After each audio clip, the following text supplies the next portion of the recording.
a todos. En nombre del Colegio de Periodistas y Profesionales en Ciencias de la Comunicación Colectiva de nuestro país, les damos la más cordial bienvenida a este importante evento, el lanzamiento de la Guía de Cobertura Periodística con enfoque en temas de derechos humanos. Les agradecemos profundamente su presencia y el interés en este tema tan relevante para nuestra profesión. Esta presentación la realizamos en el marco de la Semana de la Comunicación del Colper 2024, que precisamente se está inaugurando hoy y que llega a ustedes gracias a nuestro patrocinador socio, el Fondo de Mutualidad del Colper, con la colaboración de FIFCO.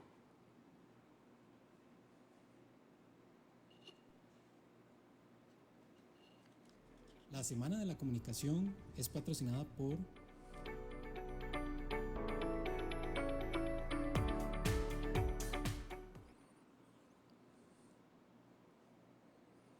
Bien, pues antes de comenzar, permítame compartir con ustedes el programa de este evento que se va a realizar a continuación. Vamos a comenzar con unas palabras de apertura a cargo de la señora presidenta de la Junta Directiva del Colper, doña Yanancy Noguera Calderón, seguido de la presentación de la guía que estará a cargo de la miembro de la Junta Directiva del Colegio, doña María Isabel Solís. Ella nos va a compartir detalles y la importancia de este documento histórico para el periodismo costarricense. Después tendremos un panel de discusión con la participación de una experta en periodismo y otra experta en derechos humanos y cerraremos, esperemos sí tener tiempo porque hoy también tenemos la actividad de apertura de la Semana de la Comunicación, cerraremos con preguntas de ustedes. Bueno, para dar inicio formal a este evento, invitamos a la señora Yanancy Noguera a dirigirles unas palabras.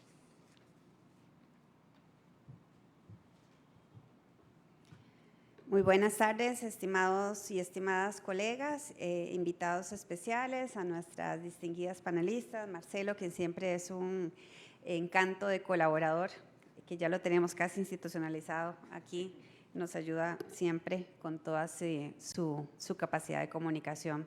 Y hablando de comunicación, esta es una guía no planeada, pero perfectamente generada y organizada. Y cuando digo no planeada, nunca estuvo ni en los planes del colegio en el 2023, ni en las acciones que la Junta Directiva tenía desarrollarla, a pesar de que sabíamos de que obviamente el tema del periodismo responsable y la comunicación en general responsable era fundamental que estuviera en el discurso de manera continua. Sin embargo, tuvimos una de las múltiples cartas que recibimos en la Junta Directiva de una persona que nos pedía una manifestación como Junta Directiva en momentos en que estábamos siendo muy activos en declaraciones y manifestaciones en temas de libertad de prensa, para que nos pronunciáramos por una situación de tratamiento periodístico que se había dado en esos días. Y fue cuando analizamos la consulta que nos hizo esa persona que surgió de parte de nuestra fiscal la idea del desarrollo de la guía. Por eso es que les digo que no fue algo planeado, pero que es algo que lleva ya más de un año de trabajo de gestación y que finalmente se traduce en algo que tiene que ver con un principio que por supuesto el colegio tiene que atender, como mencionaba, y que estaba pues obviamente en la mente de todos los que estábamos por acá, desarrollar, pero que tomó una forma mucho más ambiciosa y mucho más posiblemente adecuada para efectos de una labor más sistemática que el colegio tiene que desarrollar.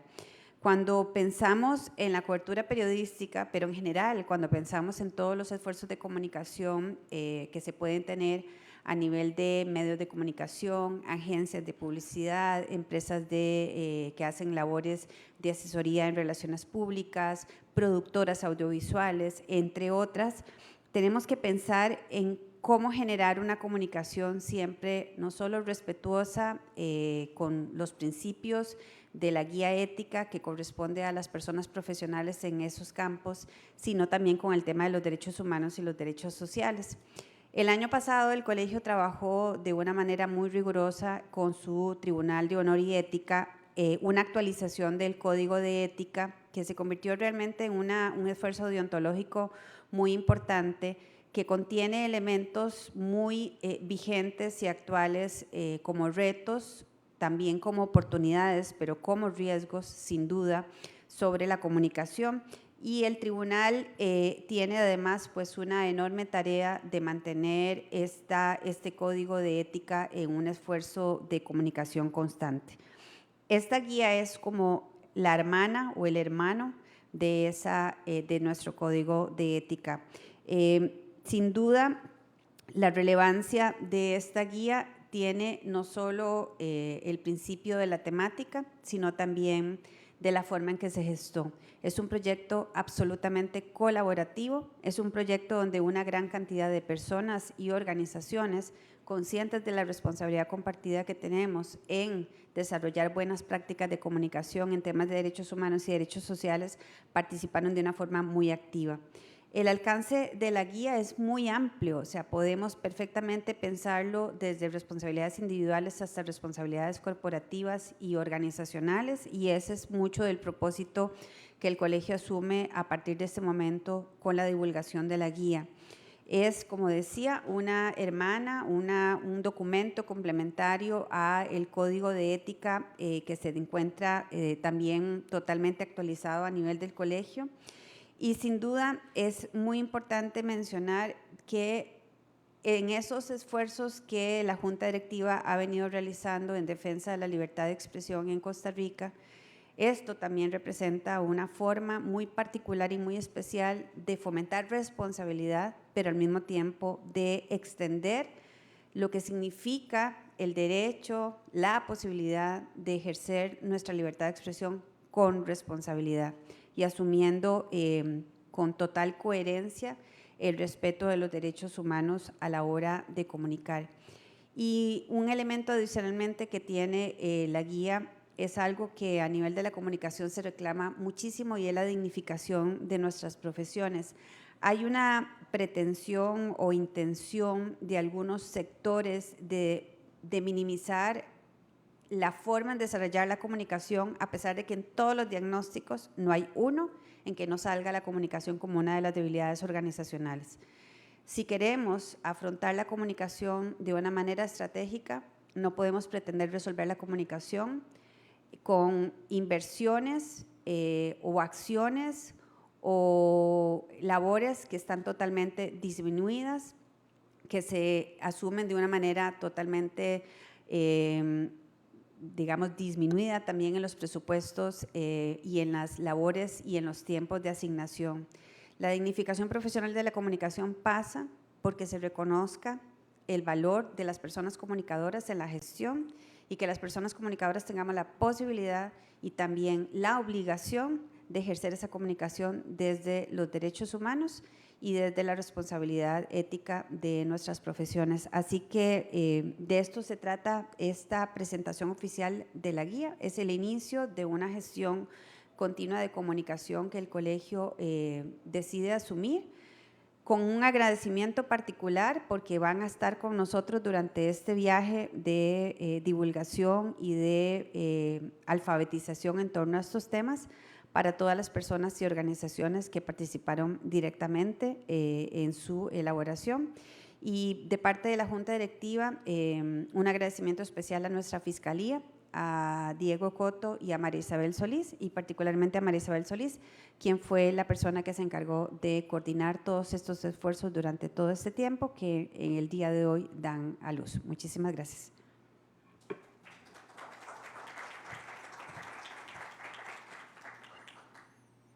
Muchísimas gracias a la señora Yanancy Noguera, presidenta del Colper, por sus palabras en la apertura de esta actividad especial.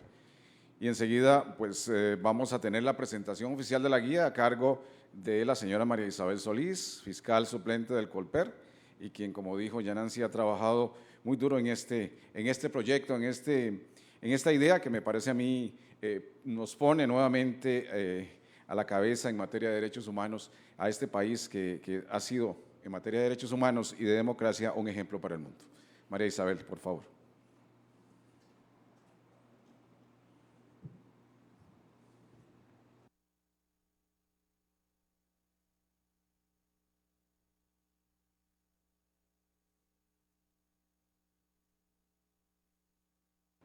Bueno, muy buenas tardes, señoras y señores. Para mí es un honor que ustedes nos acompañen en la presentación de esta guía, que como lo dijo ya Nancy,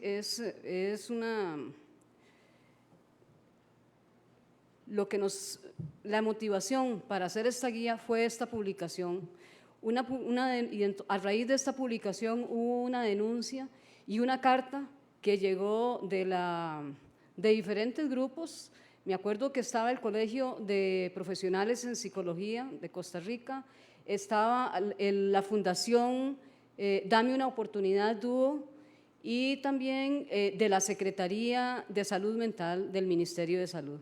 A raíz de en esas notas, esas organizaciones nos hicieron ver que publicaciones como esas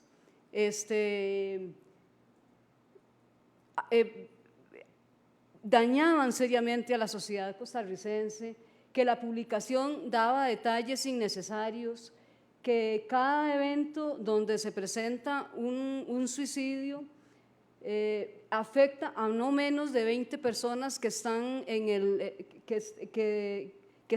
entorno inmediato de esa persona, que cada muerte por suicidio nos recuerda lo que no estamos haciendo bien como sociedad, no estamos abrazando, no estamos acompañando, que el mal manejo de muertes por suicidio tiene un efecto gravísimo en la sociedad y puede desatar lo que se denomina el efecto de imitación, el efecto Werther. A raíz de eso, la Junta Directiva tomó la decisión de confeccionar esta guía con el objetivo de procurar que la población agremiada al Colper tuviera una guía periodística con enfoque de derechos humanos, que no estigmatizara, que trabajara responsablemente, en forma inclusiva, digna, que no victimizara, que no discriminara, que no elevara ningún estereotipo que afecte a ningún costarricense. A raíz de eso, también la guía se tomó el trabajo de hacer una guía con un marco ético y la guía precisamente tiene un marco ético que toma en cuenta la Declaración de Derechos Humanos, la Convención Americana sobre Derechos Humanos, la Declaración Universal de Derechos Humanos, el Pacto Internacional de Derechos Civiles y Políticos, los Objetivos de Desarrollo Sostenible y el Código de Ética y Deontología del Colper. Nosotros hicimos una convocatoria a raíz de la necesidad de tener un documento de esa magnitud, hicimos una convocatoria para que participaran diferentes organizaciones, entre ellas, bueno, y en esa convocatoria hubo personas, agrupaciones que se acercaron y nos dijeron sí, nosotros apoyamos, y entre ellos estuvo el CIPAC, DUO, el Colegio de Profesionales en Psicología de Costa Rica, Pan y Amor, el INAMU, GESA, ACRON, AGECO, el Tribunal de Honor y Ética y el Colper y el ACNUR. Los capítulos son 7, con la participación de todas esas organizaciones pudimos confeccionar una guía con 7 capítulos. El primer capítulo habla sobre niños, niñas y adolescentes, el segundo capítulo sobre población LGTBIQ+, el comportamiento suicida, el tercer capítulo, envejecimiento y vejez, población femenina, violencia de género y población migrante y refugiada. La estructura por capítulo, cuando dijimos, bueno, ya tenemos la respuesta de todas estas personas, tenemos que hacer una guía, nos pusimos a pensar, bueno, ¿y cómo arrancamos? ¿Cómo le damos forma a esto?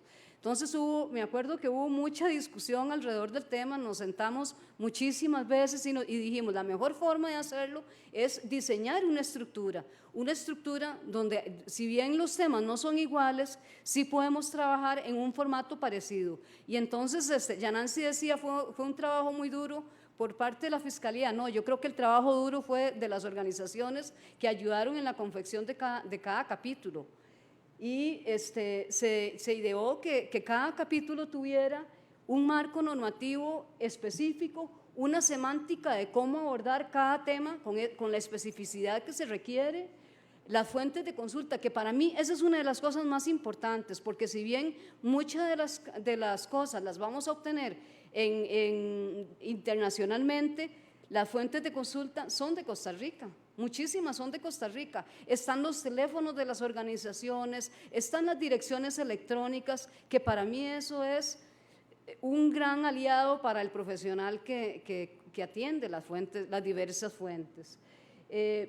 Tiene un semáforo para identificar las cosas que se están haciendo muy bien, las cosas que se están haciendo más o menos y que se deben corregir, pero también tiene otro capítulo, el rojo, que nos dice qué no podemos hacer, ¿verdad? Entonces eso es muy importante. Para mí esa es una de las riquezas que tiene la guía, es profunda en este aspecto. Y creo que nos va a servir de muchísimo, porque por lo menos yo les cuento que yo aprendí muchísimo. Estructura por ejemplos algunas de las cosas que incluye la guía es cosas que no se deben hacer, como por ejemplo exponer imágenes o datos que hace identificable a una persona menor de edad, referirse a la población LGTBIQ+, como esos desviados o cualquier otro término no incluyente y despreciativo, mostrar escenas de manera repetida facilitando detalles acerca del sitio y la ubicación donde ha ocurrido un suicidio, referirse a viejito, abuelito, abuela o abuela, mi princesa, mi reina, mi corazón, para referirse a una persona adulta mayor, hablar de crímenes pasionales y no de femicidios, no diferenciar los términos de población migrante y población refugiada. Eso por decir algunos ejemplos. Hay muchísimos más en la guía, muchísimos más, pero estos son algunos de los ejemplos de lo mal que hacemos nosotros y que precisamente la guía rescata para no volver a incurrir en esos defectos. Creo que no dije, pero una de las organizaciones que se alió a nosotros y trabajó desde el principio fue la Asociación Gerontológica Costarricense, y que de veras a mí el capítulo de AGECO me encantó, ¿verdad? Porque de veras cómo ve la práctica uno de que viejito, mi reina, mi papacito, mi abuelo, mi abuela, ¿verdad? Que son realmente cosas que a la población adulta mayor no le gusta, ¿verdad? Y entonces a ellos mi agradecimiento como tal es a AGECO por el apoyo que nos dieron. INAMO no está aquí, pero INAMO fue otra de las organizaciones que se unió a nosotros y trabajó profundamente en la guía.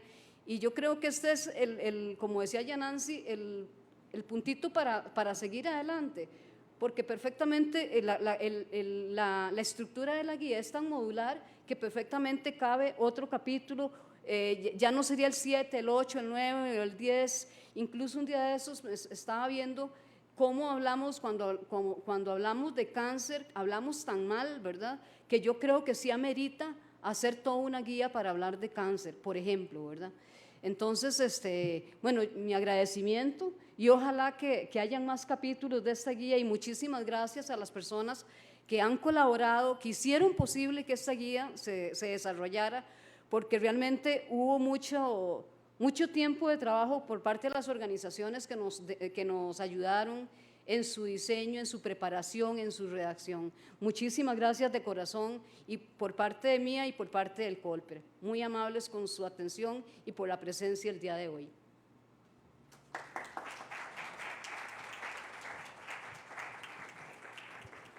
Muchísimas gracias a María Isabel Solís por esta explicación que nos ha dado acerca del contenido de esta guía. Y como ella también hacía verlo, son muchos los temas que se desearon incluir en ella. Y pues evidentemente ha sido muy valiosa la participación de diversas organizaciones que lograron generar cada capítulo de esta guía. A continuación veremos a las y los actores de este importante documento.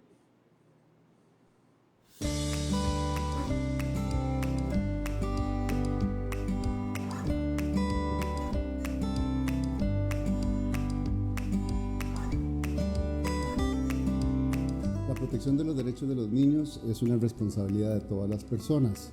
Por tanto, también el ejercicio profesional del periodismo debe asegurar estándares éticos que aseguren una cobertura ética de las noticias que están relacionadas con esta población. De alguna manera, la narrativa tiene que no solamente respetar los derechos de estas poblaciones, sino además promoverlos y reconocerlos como ciudadanos activos de nuestra sociedad.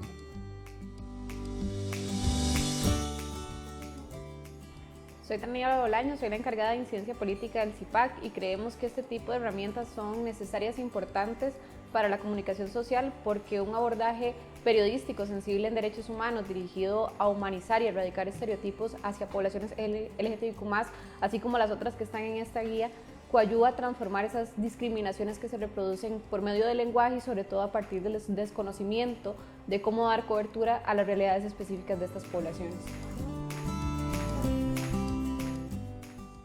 Esta guía es de vital importancia ya que busca reducir el riesgo y convertir la comunicación del suicidio en un escenario en donde se pueda realizar una labor de prevención, protegiendo a las personas vulnerables y sensibles, en donde se evite revictimizar las familias y se tenga una mirada empática y compasiva que resguarde en todo momento la dignidad humana.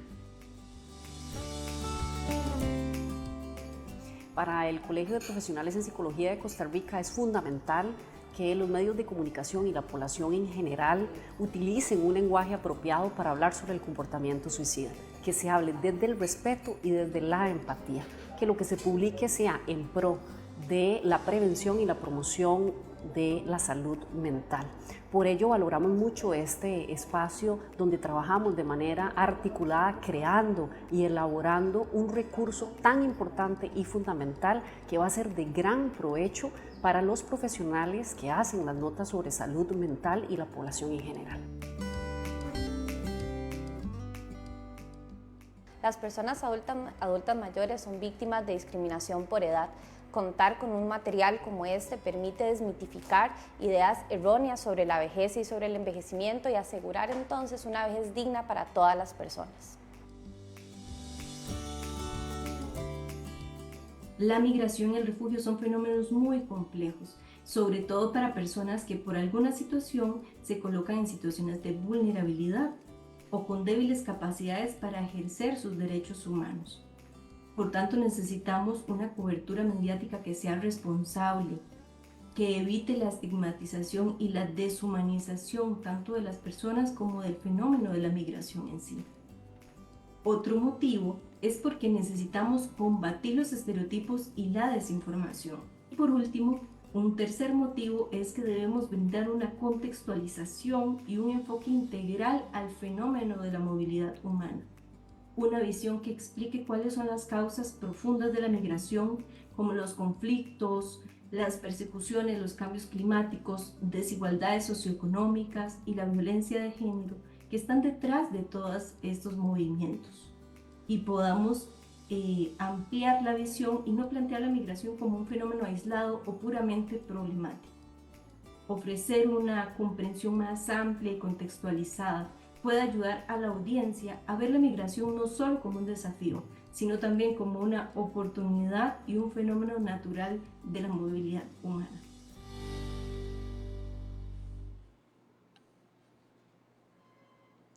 Bueno, como pueden ver también acá en pantalla disponen de ese código QR que ustedes pueden utilizar para descargar la guía si lo desean de inmediato. Pues también decirles que en la página del Colper, en la página web, también van a poder encontrar esta importante guía que me parece a mí es un documento histórico y como decíamos antes, Costa Rica hace historia, da un paso importante en materia de derechos humanos con esta guía. Bueno, ahora vamos a dar paso a un conversatorio, un enriquecedor conversatorio con dos panelistas invitadas, expertas en estos temas. Son ellas la distinguida periodista doña Giselle Bosa, quien es coordinadora del programa ProLEDI de la Universidad de Costa Rica, y doña Milena Grillo, directora estratégica de la Fundación Pan y Amor. Estaba como invitado también el señor Boris Ramírez, presidente del Tribunal de Honor del Colper, pero debido a problemas de salud que sufre, no se hizo presente en esta oportunidad. Para este panel vamos a tener 3 preguntas para ambas. Irán respondiendo a su vez las 2 cada pregunta. Más o menos creemos que puede haber un espacio de unos 4 a 5 minutos de respuesta por cada pregunta. Y al final, pues también daremos paso a consultas del público. No sé si requieren de un poquito más de tiempo para descargar la guía. mientras nos vamos preparando.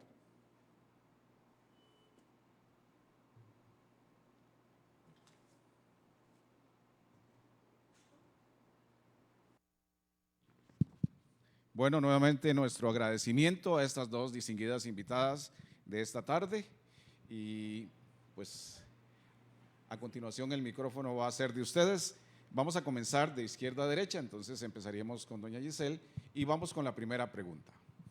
¿Cuáles son los principales desafíos que enfrentan los periodistas al cubrir noticias desde un enfoque de derechos humanos y cómo pueden superarlos en su práctica diaria?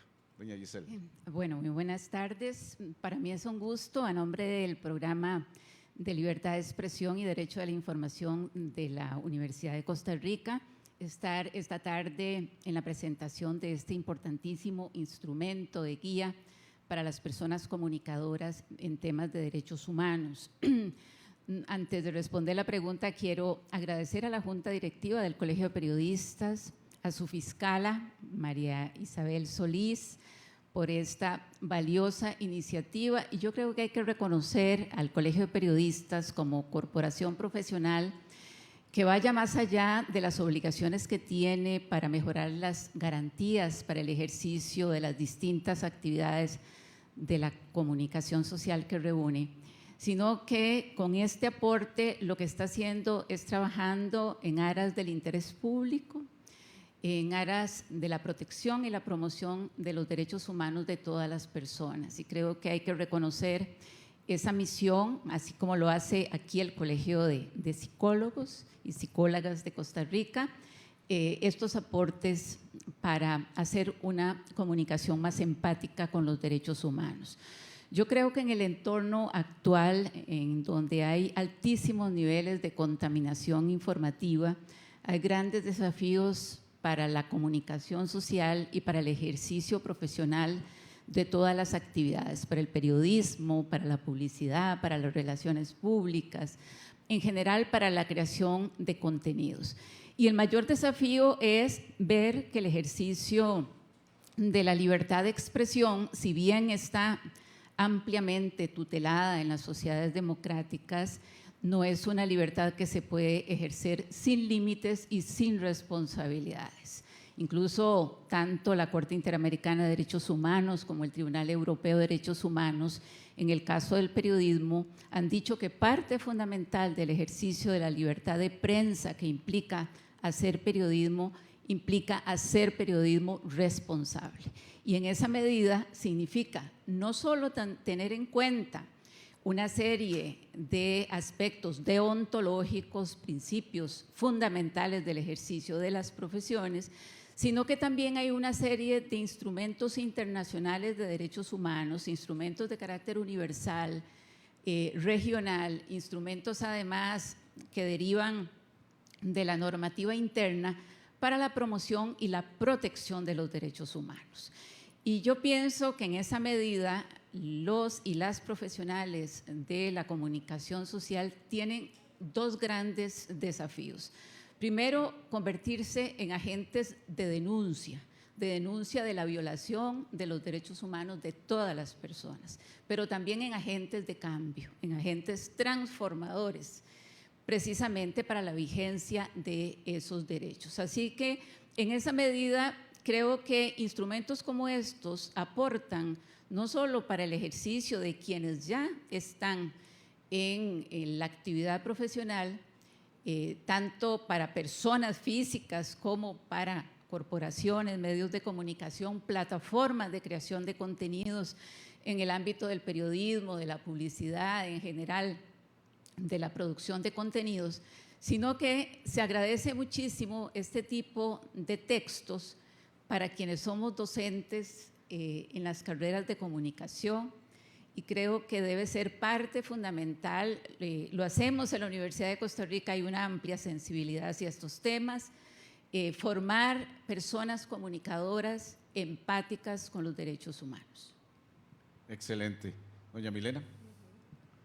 Bueno, muy buenas tardes. Agradecer, celebrar al colegio y agradecer la invitación que nos hicieron para participar en el proceso. Realmente aprendimos muchísimo de las otras colegas que presentaron las otras causas por las que trabajamos y bueno, tenemos unas expectativas grandísimas de que ahora el colegio asuma esta guía y la lleve adelante.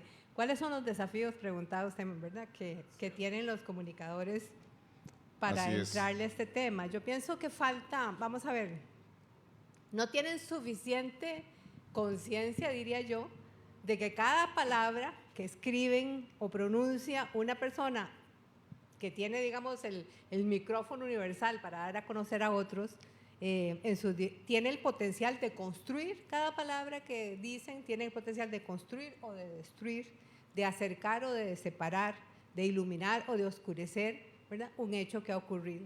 Que este poder que tienen las personas comunicadoras tienen un poder especial y sus palabras resulta crucial cuando aspiramos a construir una sociedad que sea solidaria, que sea respetuosa, especialmente hacia los grupos en mayores vulnerabilidades.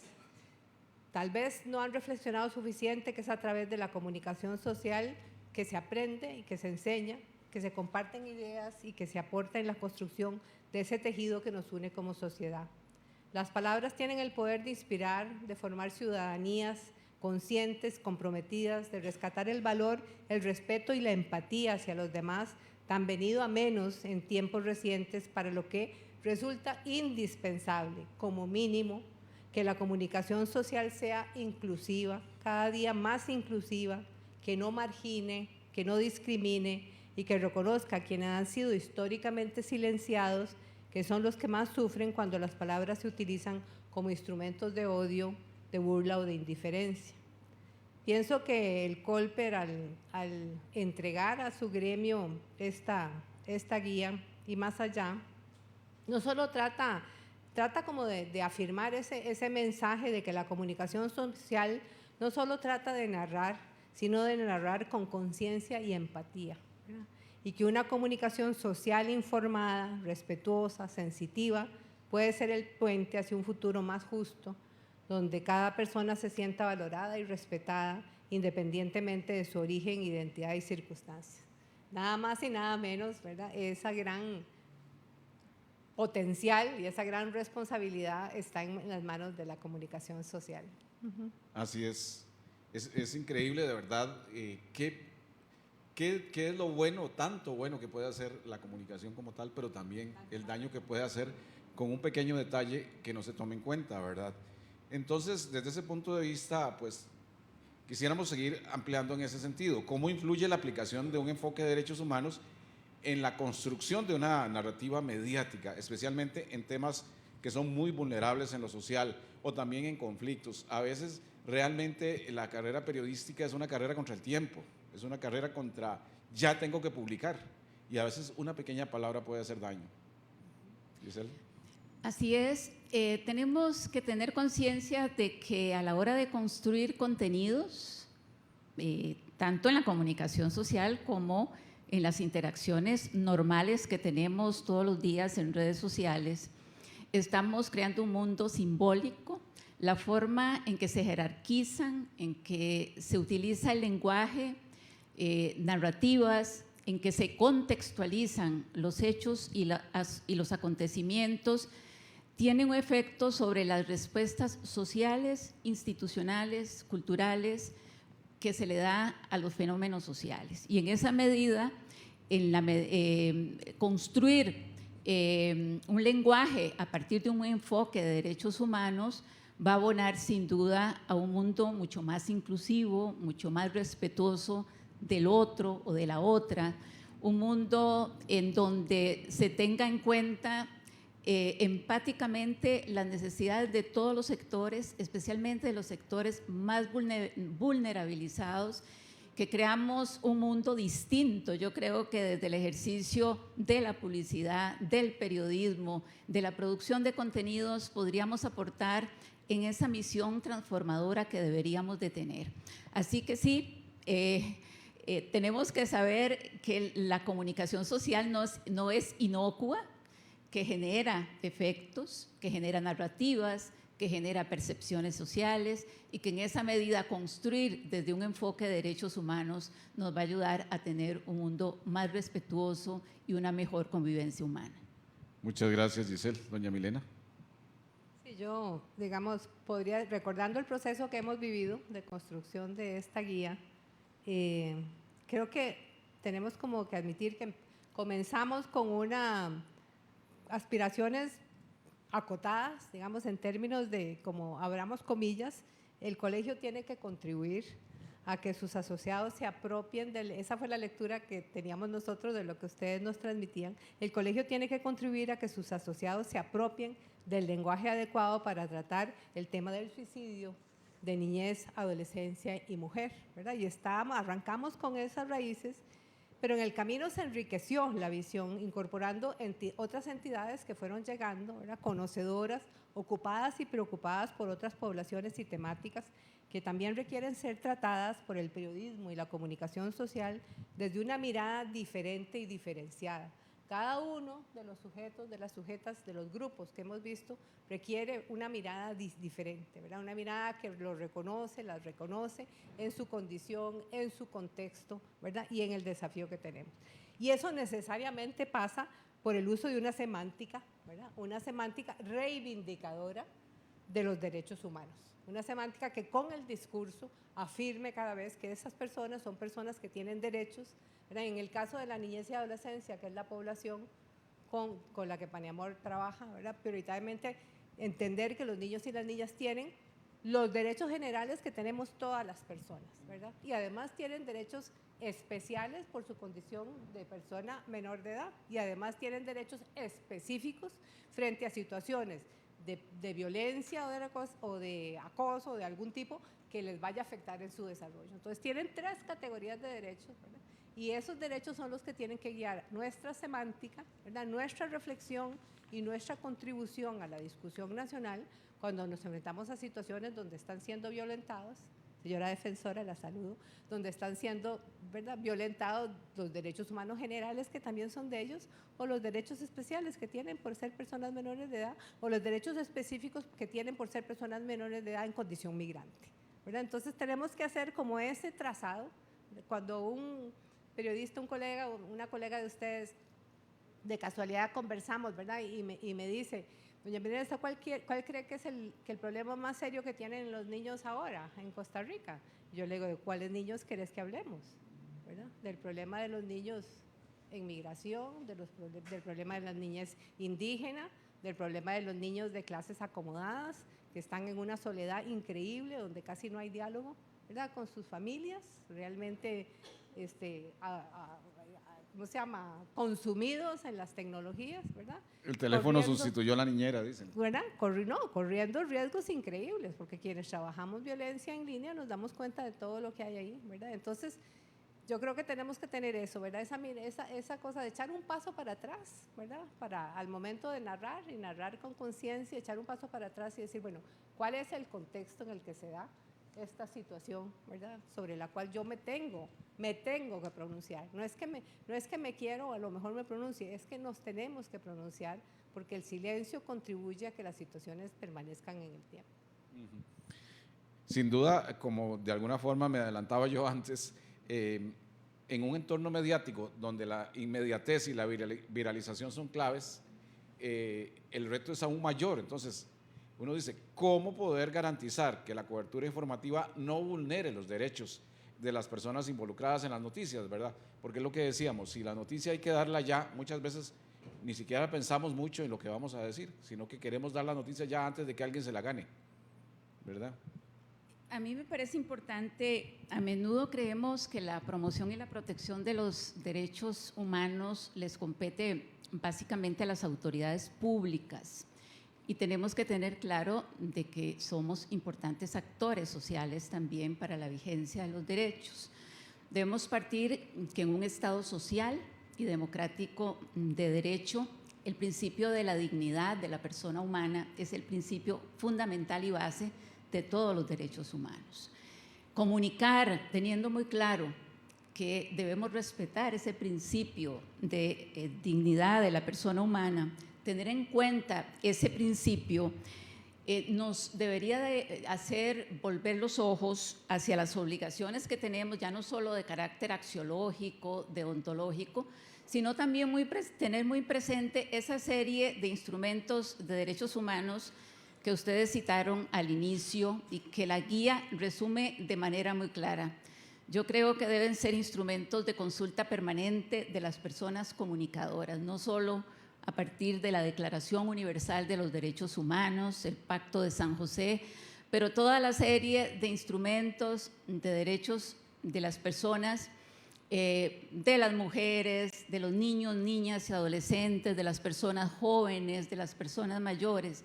Yo creo que deben ser instrumentos constantes de consulta por parte de quienes ejercemos la comunicación social. Y no olvidar que cuando creamos contenidos, ya sean informativos, publicitarios, de entretenimiento, etcétera, y cuando seleccionamos esos lenguajes, esas narrativas, esos enfoques, estos inciden sin duda en las formas en que se construyen esas respuestas sociales. Y hoy día lo que hemos visto, sobre todo en entornos digitales, es altos niveles de violencia, de desinformación, de discursos de odio.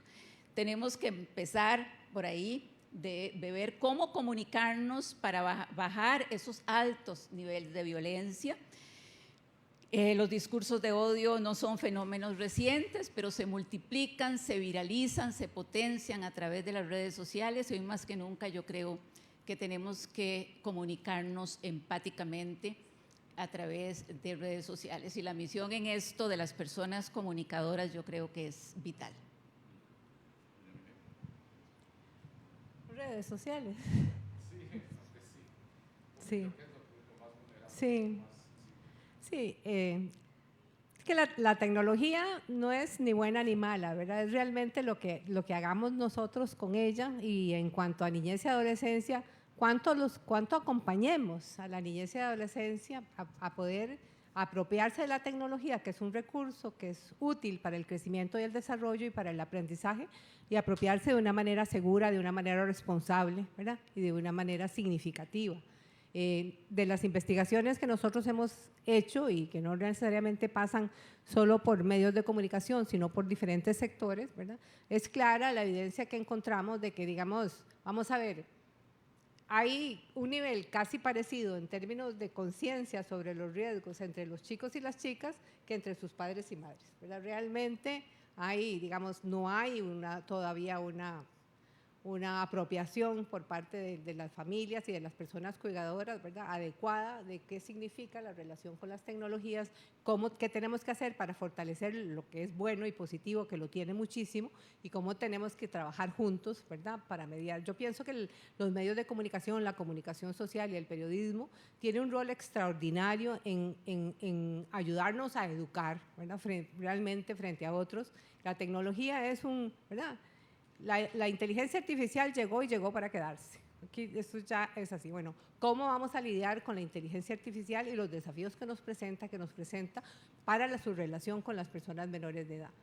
Es cómo integrar esas tecnologías y ver, bueno, están acá, no son buenas ni malas, ¿verdad? Yo puedo de alguna manera mediar, todos nosotros podemos mediar, los medios de comunicación pueden mediar, los periodistas pueden hacer estudios de fondo, porque digamos, las familias se sienten superadas, ¿verdad?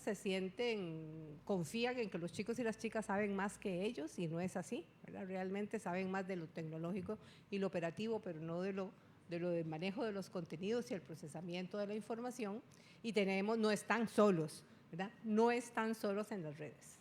Hay una gran cantidad de sujetos con intenciones realmente muy peligrosas rondando Estuve en una reunión hace como 15 días, estuve virtualmente en una reunión que convocó Europol para ver el tema de la preocupación que hay en Europa sobre niñez, adolescencia e inteligencia artificial, ¿verdad? Y realmente, bueno, una de las cosas que dice Europol es que, por ejemplo, los videojuegos se han convertido en el playground de los pedófilos, ¿verdad?, para encontrar a los chicos. Entonces, las familias estamos tranquilas de que están en un videojuego, inclusive hemos tal vez comprado un videojuego adecuado para la edad, porque por lo general compramos videojuegos no adecuados para la edad, pero lo hemos hecho, ¿verdad?, pero no estamos tan conscientes de que tenemos que tener esa presencia.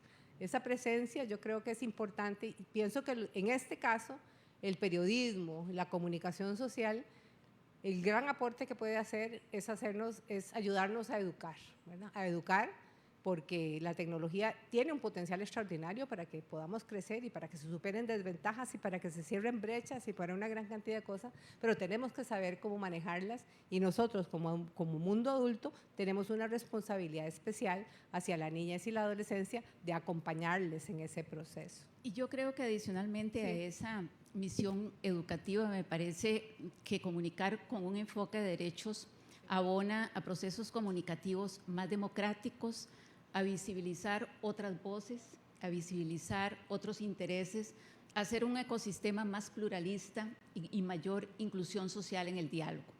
Así que me parece que abona también a construir procesos comunicativos más equitativos, menos desiguales.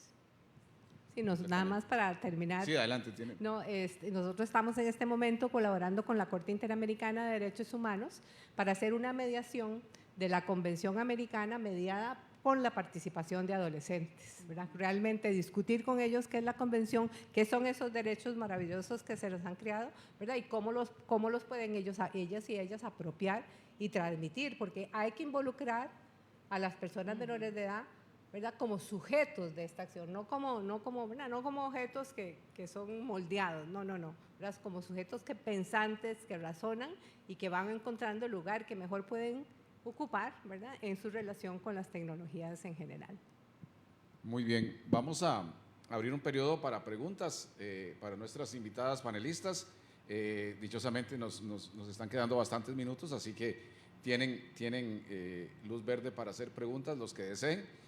Yo quería acotar un detalle como anécdota, que en los años 90 había en Costa Rica, y los colegas lo recordarán, y ustedes aquí presentes, esa actitud xenofóbica, ¿verdad?, contra la migración, principalmente del país del norte, de Nicaragua, era muy fuerte y…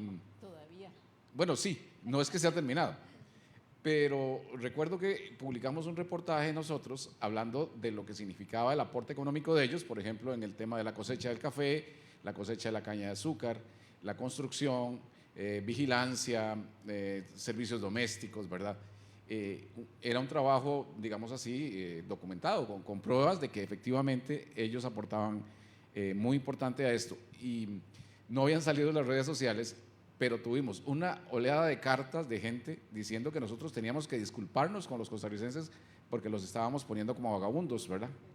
Que es increíble. Y vean cómo ahora, por ejemplo, en Europa y Estados Unidos, desgraciadamente por temas también políticos, se está fomentando horriblemente ese odio a la migración, a los migrantes, que no van a un país extraño por gusto propio, sino por situaciones difíciles que ellos tienen. Así es. Bueno, deseaban por acá. Yanancy.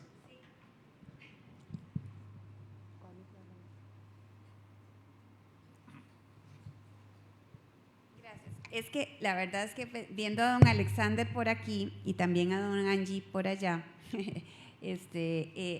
a mí me gustaría, a ver, creo que, y lo han dicho muy bien nuestras dos panelistas, o sea, el reto del colegio ahora es cómo hacemos que esto se convierta en una fuente, ¿verdad? O sea, que se convierta en realmente algo de uso.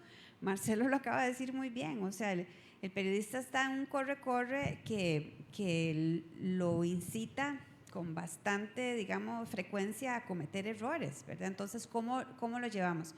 Y a mí me gustaría, honestamente, hasta para que quede grabado para nosotros en el colegio, los que estamos en la junta y los que vamos a seguir siempre colegiados, que doña Angie y don Alexander nos hicieran una exhortación. O sea, ¿cómo creen ustedes que nosotros desde el colegio deberíamos materializar una guía de este tipo? Sobre todo por la experiencia, no solo desde la UNESCO, donde estos son temas del día a día, sino en el caso de doña Angie, porque estamos hablando precisamente de las poblaciones más vulnerables frente a los esfuerzos de información o hasta de desinformación que muchas veces se generan.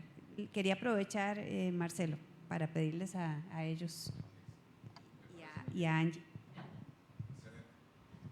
Ok, muchísimas gracias, Alexander Leicht, el representante de la UNESCO.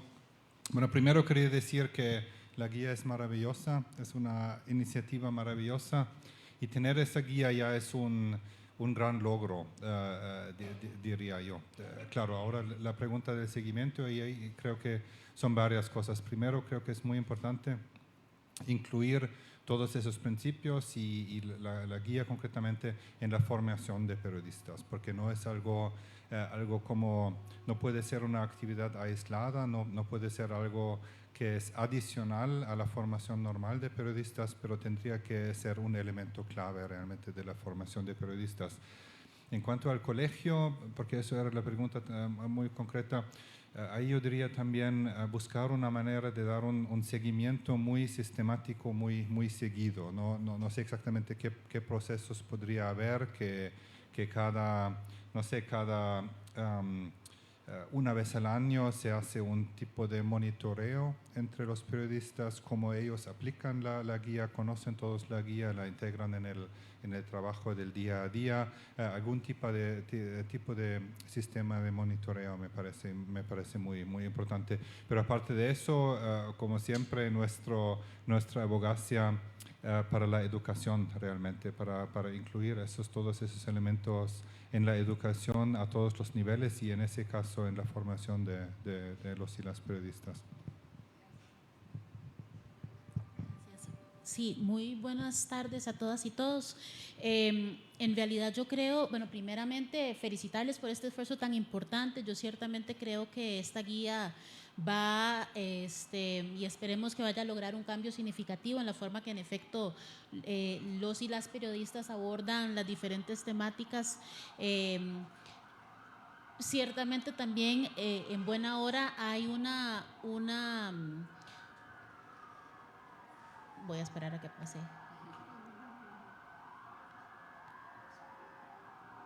No creo que va para largo. Esperemos que no sea nada grave. Sí, total. Ciertamente me parece importante que hay el perfil de abordaje que incluye la guía es amplio, ¿verdad? Y en buena hora se amplió más allá de, como decía doña Milena, de mujeres, niños, niñas y ¿cuál otra población? Inicialmente. Por supuesto, casos de suicidio. También las poblaciones que se incorporan, en efecto, es importante el abordaje y el enfoque que se le dan. Me parece que hay otras poblaciones, claro, es difícil incorporar todas las poblaciones, pero me parece que hay otras que también valdría la pena incorporar, o que más bien en el marco del ejercicio o la aplicación o la implementación de esta guía también puedan identificar algunas buenas prácticas para otras poblaciones que también sufren una cierta vulnerabilidad en el abordaje de las notas periodísticas. Pero yo creo ciertamente que desde la Defensoría también le estamos prestando atención un poco a este tema. Tuvimos la oportunidad de reunirnos con doña Yanancy ya sobre algunos de los temas que nos parecen de relevancia mutua, pero yo creo que también es fundamental en la medida de lo posible que como organización puedan tener mayor diálogo permanente con las organizaciones de sociedad civil. Esa también va a ser un termómetro muy importante para ustedes para poder identificar si los cambios se notan, si se sienten, si hay algunas barreras específicas que a veces de repente ustedes mismos no van a poder identificar porque este es un proceso nuevo, ¿verdad? Las organizaciones tienen muy a mano y sobre todo reciben mucha denuncia de parte de las poblaciones, y justamente son las que, y lo digo porque a mí cuando estaba en sociedad civil siempre me llamaban a decir, es que tal nota de tal canal es discriminatoria, ¿verdad? Entonces, en este caso con población afrodescendiente. Pero yo creo que esa interacción constante, la posibilidad de que ustedes en ese termómetro, que no sé si van a explicar en algún momento, que la compañera indicó al principio que hay un termómetro que están manejando, un semáforo, para ver cómo va la cosa y definitivamente qué temas o qué abordajes no son los correctos. Eso es importante poderlo medir con la sociedad civil. Entonces ese trabajo de escucha tiene que ser permanente, no solo digamos en este primer esfuerzo. Por supuesto que la Defensoría está está a la orden para poder coadyuvar en lo que se necesite y en buena hora este esfuerzo que nos comentaba doña Milena en términos del trabajo que se va a hacer con niños y niñas, sobre todo a nivel interamericano. Esa es la forma correcta realmente, que sean parte de la discusión, que se sientan o que se apropien de estos procesos. Así que en buena hora también que ustedes pudieran tener un panel también con niños y niñas, si es que no se ha hecho, a efectos de poder también generar ese espacio con ellas y con ellos. Bueno, muchas gracias a ambos. Y ya hay dos personas que levantaron la mano. Ya el caballero, creo que fue el primero, y luego la señora. Muchas gracias. Soy Enrique Gomarir, que represento a la Fundación GESO, y me gustaría hacer una pregunta directa a las expositoras. Uno tiene la percepción de que este instrumento, que es tan generador, va a ser vehiculizado, va a ser diseminado. ¿A quién? Porque la percepción que se tiene es a los periodistas, a las periodistas, como seres individuales. ¿Qué pasa con las empresas de comunicación? ¿Qué pasa con las corporaciones que incluso asocian empresas de comunicación? La empresa periodística, la empresa de comunicación audiovisual, etcétera, ¿cómo se logra diseminar, permeabilizar en torno a esta guía? Excelente pregunta, yo creo que muy oportuna. Doña María Isabel Solís, ¿cómo la coordinadora de elaboración de esta guía aquí por el Colper va a referirse a esta pregunta, a esta inquietud? Muchísimas gracias por la pregunta. Efectivamente, nosotros como colegio estamos enfocados en los profesionales en ciencias de la comunicación colectiva. Sin embargo, cuando hicimos la tarea de ver cómo difundíamos, porque la verdad que un documento escrito ahí no tiene ningún sentido si no se le da la difusión respectiva, ¿verdad? Si no se instrumentaliza como tal. Efectivamente, sí nos propusimos todo un trabajo de divulgación, de sensibilización, de persuasión a los diferentes directores, a los diferentes jefes y jefas de redacción, para que lo vean el instrumento, para que ellos mismos lo puedan practicar, lo puedan poner en práctica, lo puedan ver. Incluso también hicimos la tarea de convocar a los diferentes directores de escuelas de ciencias de la comunicación colectiva para que también los futuros profesionales en ciencias de la comunicación lo conozcan y lo asimilen, lo metabolicen como tal. La tarea no acaba con esta guía, más bien aquí la tarea empieza. La tarea, si no empezamos a difundirla, si no empezamos a trabajar, yo creo que no tiene sentido el esfuerzo que se ha hecho, porque fue un esfuerzo de un año.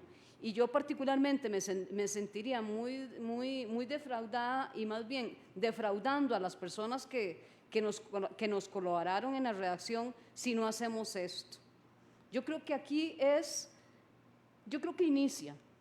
inicia el trabajo, y usted nos lo pone así muy fuerte para seguir, porque yo creo que ahora la tarea va a ser fuerte, la tarea no es poquita.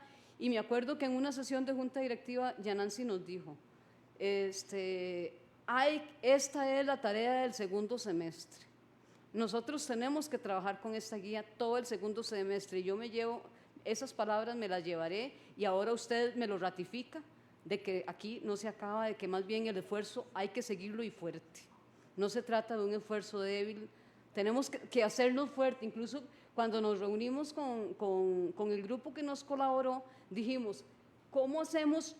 Entre todos nos ponemos la meta de que todos lo divulguemos con fuerza, ¿verdad? Y eso lo dijimos en cada plataforma, en cada sesión, para que esta guía se conozca y se ponga en práctica, ¿verdad? Esa es la idea. Muchísimas gracias más bien por su pregunta. Perdón, Marcelo, yo quisiera Claro, nada claro. más a propósito de que está doña Angie aquí, hacer una instancia para que ojalá el SINAR, que es el Sistema de Medios de Comunicación Públicos, sea el primero que observe de manera clara en la cobertura periodística esta guía. Hace algunos años, junto con la Defensoría, personas de la Defensoría de los Habitantes, construimos un manual de derechos humanos para la comunicación del SINAR y creo que no se está aplicando. A mí me parece que ahí es una llamada de atención para que la empresa pública de comunicación sea ojalá un modelo en una comunicación inclusiva. Muchas gracias. Tenemos otra consulta. Muy buenas tardes. Miriam Méndez, fiscal del Colegio de Profesionales de Psicología. Muy contenta de este momento, pero también con un asunto como un poco incendiario aquí en el corazón y que tiene que ver con lo que planteaba el compañero justamente hace un minuto. A ver, el tema es que la comunicación afecta uno de los bienes fundamentales de cualquier ser humano y es su salud mental, ¿verdad? Lo que hacemos con la comunicación termina por afectar a las personas en respecto a su salud mental y la comunicación es también un bien de mercado, ¿verdad? Y como bien de mercado, un bien económico. Y a las personas que lucran con la comunicación, poco les importa si la comunicación cuesta la salud mental de las personas. Entonces, ¿cómo hacemos? Yo sé que no tenemos, probablemente no les pregunto como una cosa que puedan responder de manera directa, pero algo que nos tenemos que cuestionar todas las partes es ¿cómo hacemos para transformar la comunicación con sentido del derecho humano a la salud mental, entre otras cosas, de las personas y la población costarricense, cuando estamos peleando con una situación de carácter económico a la que no le importa realmente la salud, si aquello que yo publico vende y tenemos una sociedad que está en una vorágine de recibir información, aunque sea violenta, y necesitamos educar desde ese lugar. Yo quisiera agregar sobre esto, usted tiene toda la razón, no hay respuestas frente a un modelo de comunicación como el que tenemos, pero sí creo que los medios de comunicación van a tener que reinventarse necesariamente. Una encuesta que realizamos el año pasado por parte del Programa de Libertad de Expresión de la Universidad de Costa Rica y el CIEP, que es el Centro de Estudios Políticos, nos muestra que más del 50% de las personas entrevistadas evaden conscientemente las noticias. Y al preguntarles por qué evaden las noticias, la mayoría de las personas responden que por un asunto de salud mental. Usted lo acaba de retratar de manera muy clara. Y eso pasa necesariamente por la credibilidad de los medios de comunicación. Más del 60% de las personas no creen, no confían en medios de comunicación. Afortunadamente, la relación es inversa cuando se le preguntan si confían en la prensa y en los y las periodistas. Aquí las personas dicen, sí, creemos en el periodismo mayoritariamente. Entonces, esto pasa porque los medios de comunicación van a tener que hacer algo. Y yo pienso, esta es una opinión muy personal, que esto pasa por una comunicación más próxima a las agendas de las personas, a sus necesidades, a sus intereses, y pasan por una comunicación más empática con los derechos humanos. Gracias. Doña Milena. No, yo quiero retomar cuando comenzó esta última parte del diálogo, ¿verdad? De que, bueno, ¿qué se va a hacer ahora con la guía que ya está, de alguna manera, que planteó el señor? Y yo me recordaba, digamos, un aprendizaje que tenemos en Paniamor, 37 años de estar en estas luchas de transformación cultural y social, ¿verdad? Que realmente por mucho tiempo nosotros pensamos, por ejemplo, la reforma legal, ¿verdad? Que legislar, lograr una mejor legislación, una cosa, bueno, y era la respuesta adecuada que teníamos que hacer para visibilizar la cantidad de situaciones de violencia, violación a sus derechos que afectaban a los niños y las niñas, ¿verdad? Ya para ahora hemos aprendido, ¿verdad? Que realmente legislar es solo, digamos, el punto, lograr la aprobación de la ley no es el punto de llegada, sino que es el punto de partida. Ahí es donde comienza cómo educar a la ciudadanía en los derechos que esa ley les da, ¿verdad? Cómo educar a los funcionarios, funcionarias que adquieren competencias y responsabilidades en su nueva nación, cómo educar a la sociedad para que ese instrumento sirva. Yo creo que lo mismo aplica para la guía, ¿verdad? Realmente, ya tenemos la guía, pero esto no es el punto de llegada, es el punto de partida de una estrategia que tendrá que…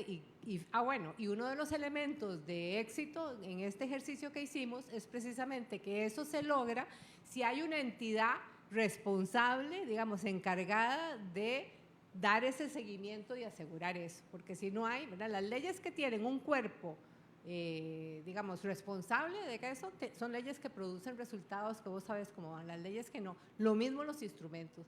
Este instrumento tiene la ventaja que nace en el Colper, ¿verdad? Y el Colper tiene no solo la capacidad, sino el mandato y el respaldo necesario para tomar ese instrumento y empezar en un proceso de educar a quienes va prioritariamente dirigido, de educar a quienes se vienen beneficiados de que eso existe y que pueden reclamar ese derecho, ¿verdad? Hacer un proceso realmente hermoso, sostenido, de crear un cambio cultural, ¿verdad? Que entienda que hay una razón por la cual hay una semántica de la niñez y la adolescencia. La niñez y la adolescencia tienen una semántica.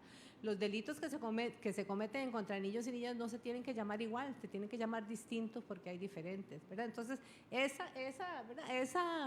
esa mirada diferente y diferenciada de qué es lo que estamos hablando, por qué necesitamos su participación, por qué nadie más puede suplir el lugar que usted no ocupa si usted no lo ocupa, ¿verdad? Esa es una cosa que es afortunado que el Colper sea, digamos, la casa de donde nace esto, ¿verdad? Porque está en línea con su mandato y está en línea con la vocación que ustedes tienen ciudadana. Entonces, yo le veo buenos augurios a la guía, porque es una guía que nace, ¿verdad?, con mamá y papá, ¿verdad?, mamás en plural o como sea, ¿verdad?, pero que acompañada y posicionada en un lugar donde realmente puede ayudarnos a hacer el cambio que necesitamos.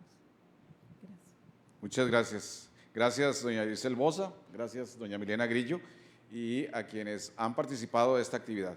Estamos llegando al final de nuestro evento. Agradecemos sinceramente a todos ustedes por su participación activa y por ese compromiso que estamos adquiriendo hoy, los que estamos aquí, esperamos que todos en el mundo de la comunicación, un compromiso con un periodismo que respete y promueva los derechos humanos. Les invitamos a continuar esta conversación y aplicar conocimientos adquiridos en su práctica diaria, ¿verdad? Allí donde podamos llevar ese mensaje, ojalá lo podamos hacer. Y así llegamos al final de este espacio que precisamente se enmarca dentro de la Semana de la Comunicación Colper 2024, que está comenzando hoy lunes, y que llega a ustedes gracias a nuestro patrocinador socio, el Fondo de Mutualidad del Colper, con la colaboración de FIFCO. Muchas gracias y les invitamos a un pequeño refrigerio que hemos preparado para ustedes con mucho cariño. Buenas tardes.